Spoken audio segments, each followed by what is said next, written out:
You think your sleep fell apart because you got older. It didn't.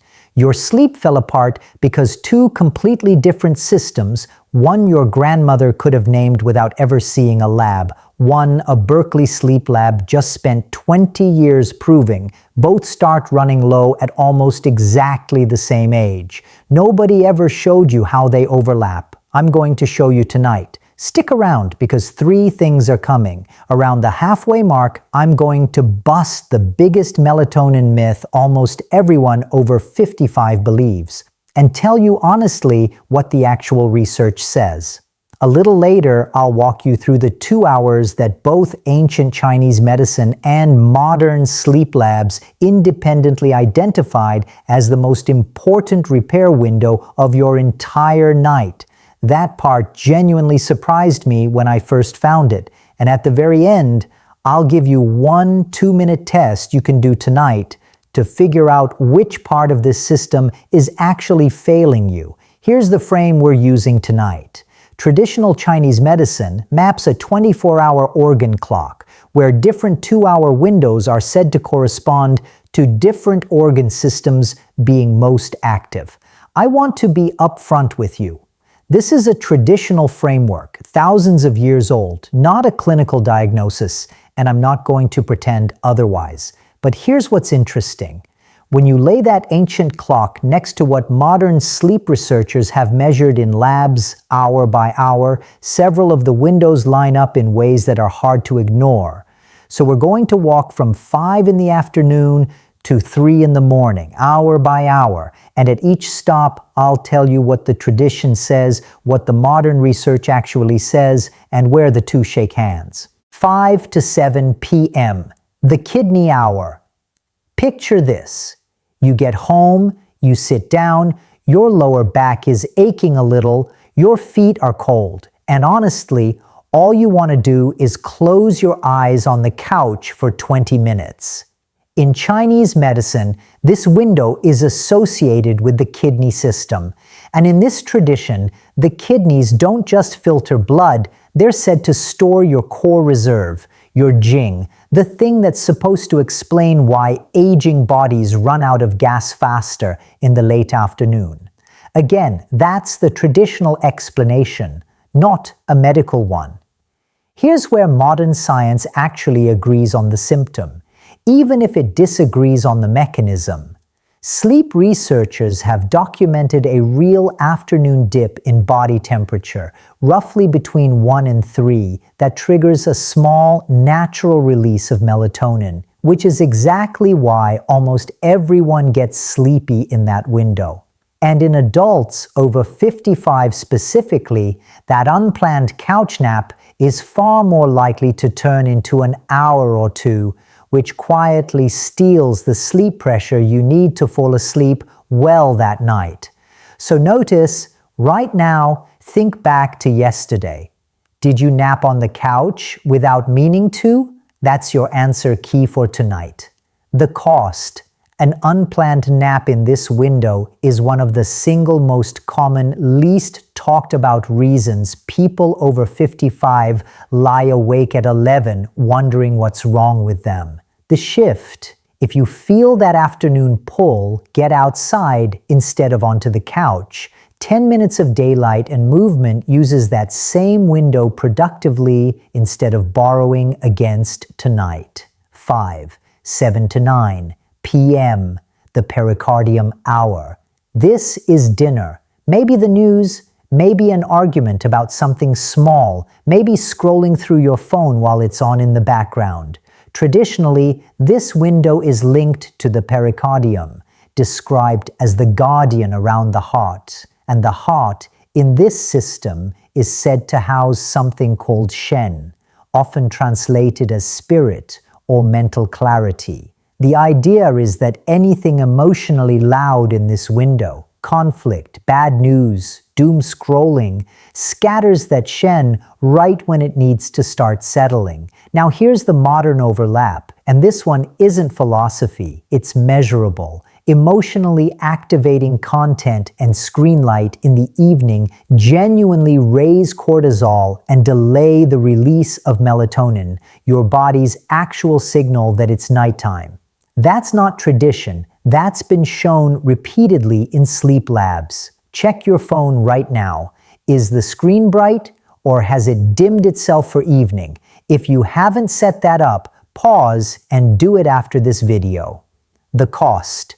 An emotionally charged 8 p.m. is a big part of why so many people feel physically exhausted but mentally wired at 11. The shift, past 7 p.m., downgrade the emotional volume. Save hard conversations and heavy news for daytime. Dim the lights in your house by half. You'll be surprised how much sleepier that alone makes you feel. 9 to 11 p.m., the gate hour. You know this feeling. It's 9:30, you were tired an hour ago, and suddenly you get a weird burst of energy, a second wind, right when you should be winding down. In the organ clock, this window belongs to the triple burner, or Sanjiao, traditionally described as the system that governs transitions in the body. This is called the gate, and the idea is simple. If you don't walk through it deliberately, it closes on its own timing, not yours, and you get shoved into a wired, restless state instead. Modern circadian researchers describe something strikingly similar. A window in the hour or two before your habitual bedtime where your body's alerting signal is actually at its daily peak, which is exactly why pushing through with one more show, one more task, one more scroll so often backfires into a second wind. Every single sleep researcher I've read agrees on the fix. Sleep isn't a light switch you flip, it's more like landing a plane. It takes a gradual descent, not a sudden stop. So here's a myth I want to bust right now because I guarantee some of you are thinking it. But wait, isn't melatonin the fix for all of this? Just take the pill? Let's be honest about what the actual research says. A well-known meta-analysis in generally healthy adults found melatonin supplements added under 4 minutes of extra sleep on average. Barely anything. And this matters for exactly this audience, in adults over 60, the story changes.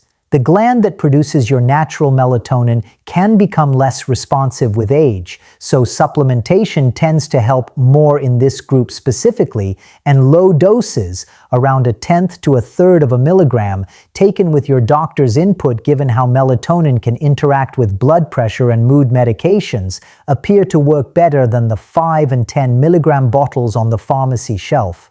The takeaway for this hour: start your actual wind down here, not at bedtime. Reading, light stretching, or writing down tomorrow's worries so your mind can close that tab. All of it belongs in this window, walking through the gate on your terms instead of getting shoved through it. 11 p.m. to 1 a.m., the Gallbladder Hour. This is the hour a lot of you already know by heart. You wake up right around midnight or 1 a.m., and instead of drifting back off, your brain starts making decisions. Should I check the time? Should I worry about tomorrow? Should I just get up? Traditionally, this window belongs to the gallbladder, associated with decisiveness and courage. And folk explanation aside, if you've ever noticed that your middle-of-the-night wake-ups feel less like grogginess and more like your brain suddenly trying to make decisions, that description tracks with a lot of people's actual experience. What we know for certain from modern sleep labs is that these brief awakenings become measurably more frequent with age. Researchers see more brainwave arousals and less of the deep restorative sleep stage as we get into our 50s, 60s, and beyond. That part is well documented, not folklore. Right now, be honest with yourself. Do you know what time you usually wake up in the night? If you don't, that's homework for tonight.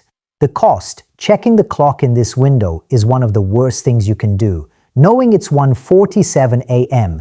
does nothing but hand your brain more to decide about. The shift: cover your clock, cover your phone screen, and if you're not back asleep within 20 to 25 minutes, get up, go to another room, and do something quiet and boring until you feel sleepy again. Don't lie there fighting it.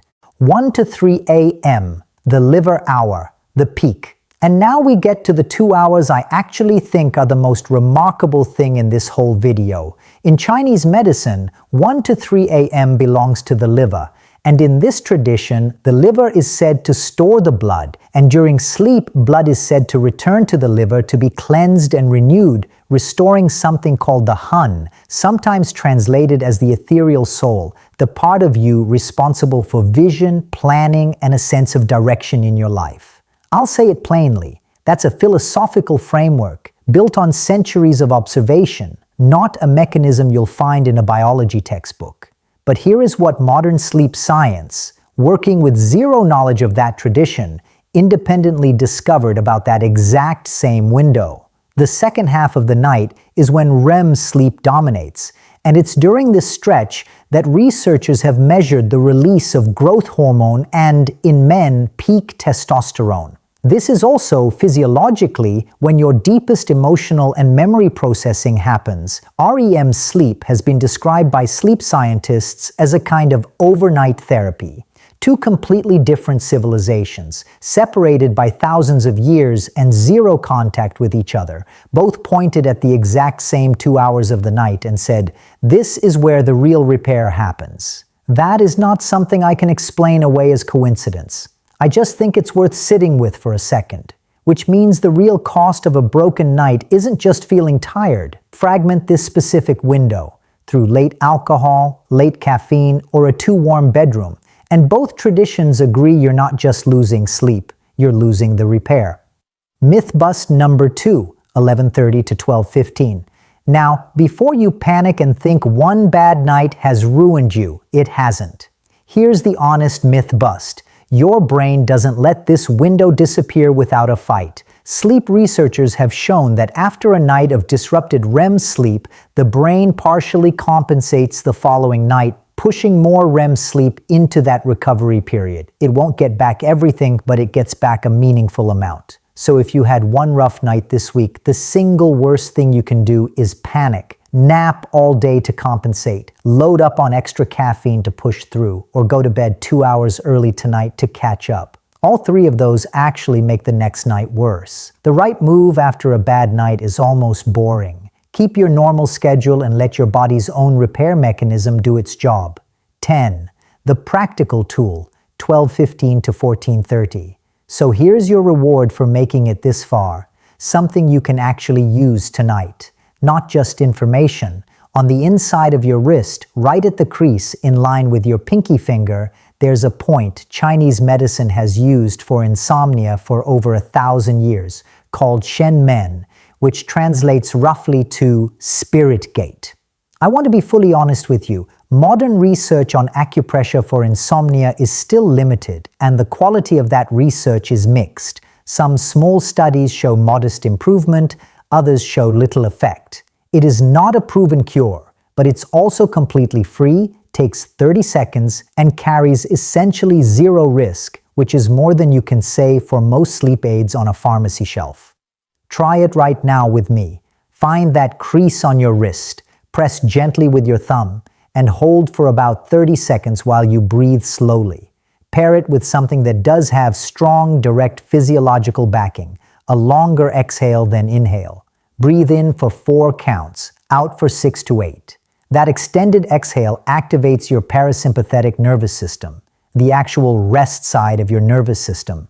And it's one of the fastest, most evidence-backed ways to bring your body down out of an alert state. Do that combination, the point, then the breath, lying in bed tonight if you wake up in that Gallbladder Hour window we talked about earlier. 12. Key takeaways. Your sleep hygiene checklist. Before we close, let's pull every hour we walked through tonight into one simple list. The exact things worth actually doing starting tonight. 1. Keep the same wake-up time every single day, weekends included. Your internal clock runs on regularity more than almost anything else. 2. Protect the afternoon. If that kidney hour sleepiness hits between 1 and 3, go outside instead of onto the couch. An unplanned nap there is one of the most common reasons people are wide awake at 11. 3. Keep the 2 hours after dinner emotionally quiet. Save hard conversations, bills, and the news for daytime, and dim your lights by half once the sun goes down. 4. Cut caffeine roughly 8 to 10 hours before bed, and remember, if you're over 55, your body is likely taking longer to clear it than it used to. 5. Treat alcohol as a sedative, not a sleep aid. It may help you lose consciousness faster, but it fragments sleep and blocks the deep repair stages later in the night.